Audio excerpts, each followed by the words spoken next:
السلام علیکم ورحمۃ اللہ وبرکاتہ۔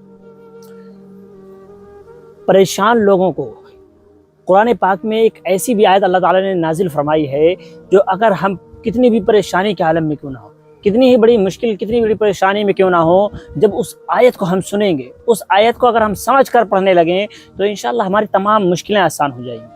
اللہ تعالیٰ نے قرآن مجید میں ایک آیت نازل فرمائی ہے، ان اللہ مع الصابرین، یعنی اللہ تعالیٰ صبر کرنے والوں کے ساتھ ہے۔ اب ہم پہلی بات تو ہم یہی نہیں جانتے ہیں کہ صبر ہے کیا۔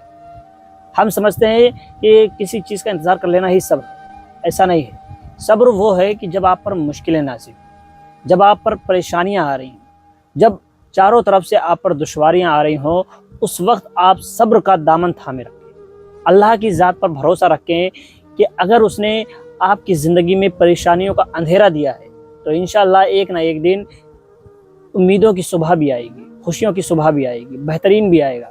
لیکن آج ہم وہ کرتے ہیں، ہمارے معاشرے میں دیکھنے کو ملتا ہے کہ جب بھی ہمارے اوپر کوئی پریشانی آتی، کوئی مشکل آ جاتی ہے تو پھر ہم غلط راستوں کی طرف چلے جاتے ہیں، غلط ٹریک کی طرف چلے جاتے ہیں، غلط منزلوں کو طے کر لیتے ہیں۔ اس کے بعد صرف اور صرف ہمارا نقصان ہوتا ہے، ہمیں خسارہ اٹھانا پڑتا ہے۔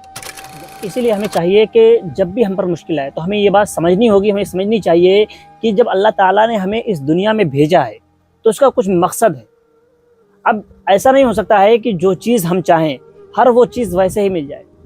مثال کے طور پہ آپ کو اس طرح سے سمجھنا ہوگا کہ آپ نے ریس میں دوڑنے والے گھوڑے کو دیکھا ہوگا۔ ریس میں جو گھوڑا دوڑتا ہے نا، وہ صرف دوڑتا ہے، پھر اس کے اوپر بیٹھا ہوا سوار اس کے اوپر ہنٹر مار رہا ہوتا ہے تو وہ اور اسپیڈ بڑھاتا ہے، وہ مارتا ہے۔ اگر گھوڑے کے نظریے سے دیکھا جائے تو وہ اس کے اوپر ظلم ہو رہا ہے۔ اگر آپ گھوڑے کے نظریے سے دیکھ لیں، کوئی سوار اس کے اوپر بیٹھا، اس کو ہنٹر مارے جا رہا ہے۔ اگر آپ گھوڑے کے نظریے سے دیکھیں گے تو وہ ایک ظلم کر رہا ہے۔ لیکن جب اگر آپ اس پر بیٹھنے والے شخص کے نظریے سے دیکھیں گے تو اس کا مقصد یہ ہے کہ اس کو تکلیف تھوڑی سی ضرور ہو رہی ہے، لیکن وہ تکلیف اس کو اس لیے مل رہی ہے تاکہ وہ ریس جیت سکے، اس کو اس کی منزل تک پہنچا سکے۔ سیم مثال ہماری بھی یہی ہے کہ ہم اس گھوڑے کی طرح ہیں۔ اللہ تعالیٰ اگر ہمارے اوپر کچھ مشکلیں ڈال رہا ہے نا تو وہ ہماری بہتری کے لیے ہے، بس ہم یہ نہیں جانتے کہ آخر ہماری بہتری ہے کس میں، کیونکہ ہماری ہمیں عقلیں کمزور ہیں۔ اللہ احکم الحاکمین ہے، وہ ہر چیز کو جاننے والا ہے، اس کو وہ بہتر جانتا ہے کہ ہمارے حق میں کیا بہتر ہے، اور وہی چیز ہمیں دیتا ہے۔ جو چیز ہمارے حق میں جس وقت بہتر ہوگی، یعنی اللہ نے جو چیز جس وقت لکھ دی ہے وہ اسی وقت ملے گی۔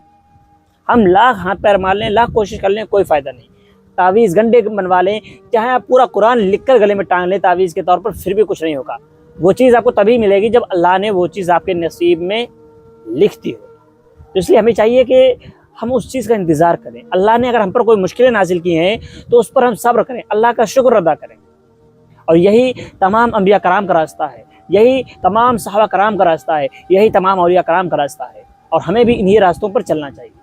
ہمیں اللہ کی ناشکری نہیں کرنی چاہیے، جب بھی مشکل آئے تو صبر کا دامن نہیں چھوڑنا چاہیے۔ ہمیں اللہ سے بہتر کی امید رکھنی چاہیے کہ اللہ تعالیٰ بہتر ہی نہیں بلکہ انشاءاللہ بہترین کرے گا۔ اللہ تعالیٰ کہنے سننے سے عمل کرنے کی توفیق عطا فرمائے، آمین۔